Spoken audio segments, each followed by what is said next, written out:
There are many themes in Christianity about goodness. At the top of the list is love. God created us. God loves us. And if you've ever been part of that life-creating process as a parent, you've gotten a good glimpse of how God feels about us as our creator and how he cares deeply for us. But I'm not here to talk about parental love in this episode. That I'm not talking about love that comes naturally or easy. I'm talking about love that comes with difficulty.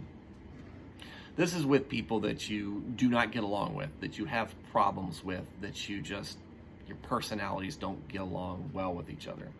Now, who am I to tell you this? You're talking to somebody who has this struggle every day. My name is Stuart Davis. I'm a deacon at a small church just outside of Richmond, Virginia. I'm not a deacon. I'm not a biblical scholar.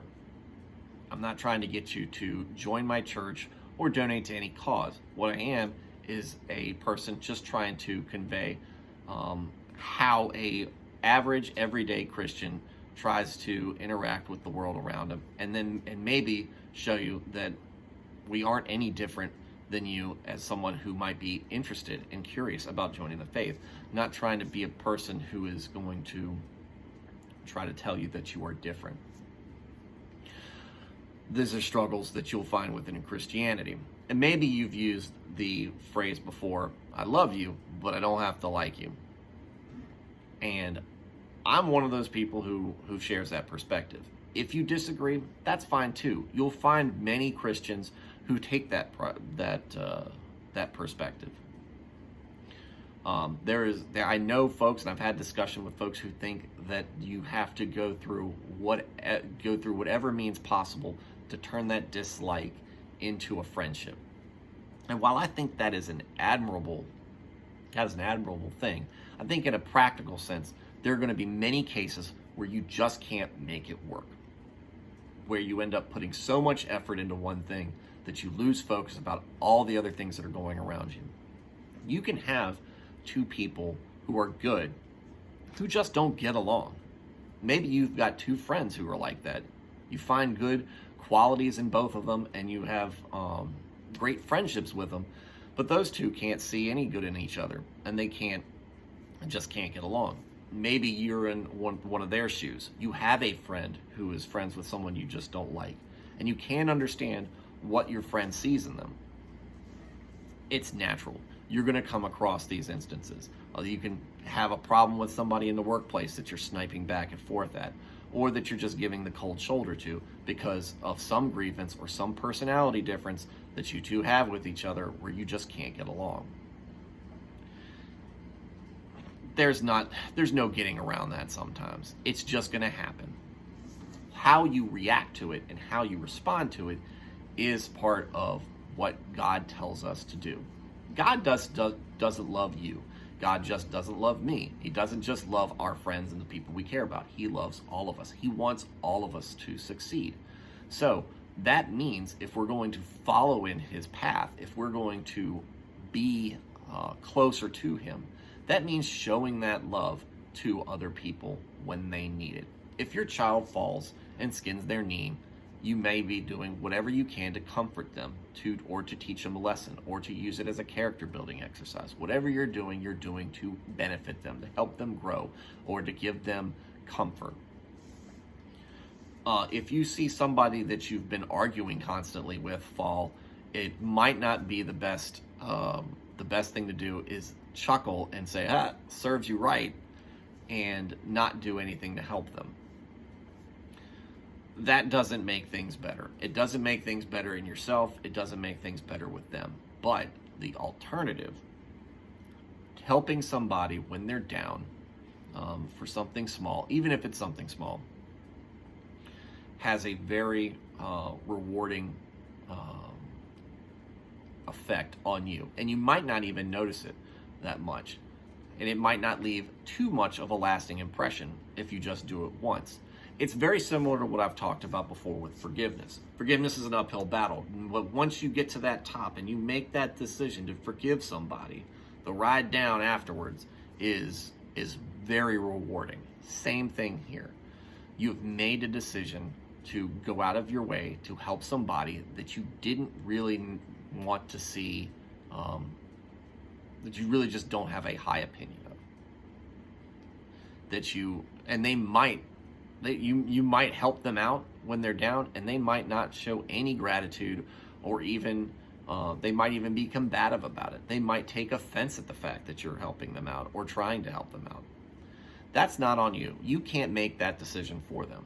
But what you can feel on the inside is that you did the right thing in spite of that.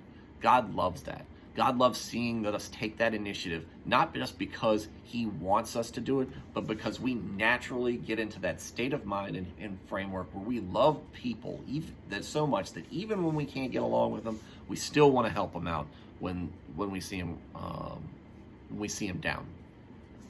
That's awesome. And that can be something that builds upon itself and can be a very character building part in your own growth as a person.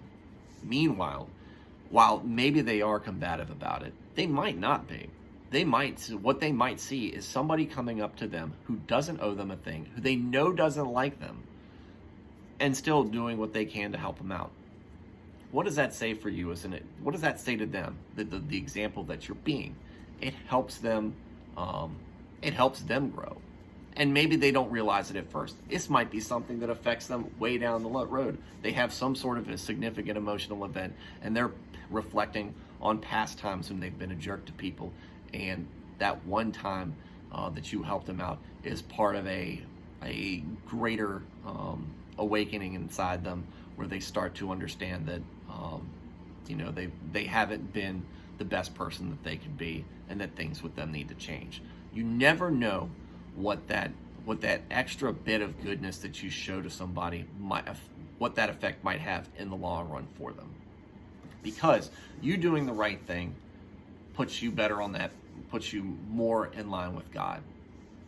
That's why he's made so many good things in this world. And now what you've not only done is helped yourself, but you've also potentially helped bring a person in, or help somebody who's also following a path similar to you stay in line with it and make an example. And you never know. Maybe you do end up becoming friends with them. But that shouldn't be the ultimate expectation out of things. I think it shows way more character in a person when they help somebody that they dislike than when it's someone that they do like. You might feel much more motivation to help somebody that you have a good opinion of, that you naturally get along with.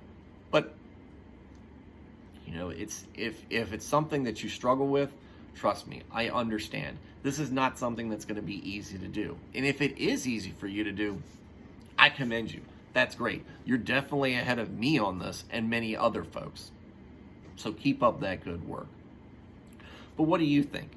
Do you think that we should strive to continue until it is a friendship? Or do you feel like that we should understand that, maybe we're just never going to see eye to eye on many things, and it's better if we just kept our distance from each other?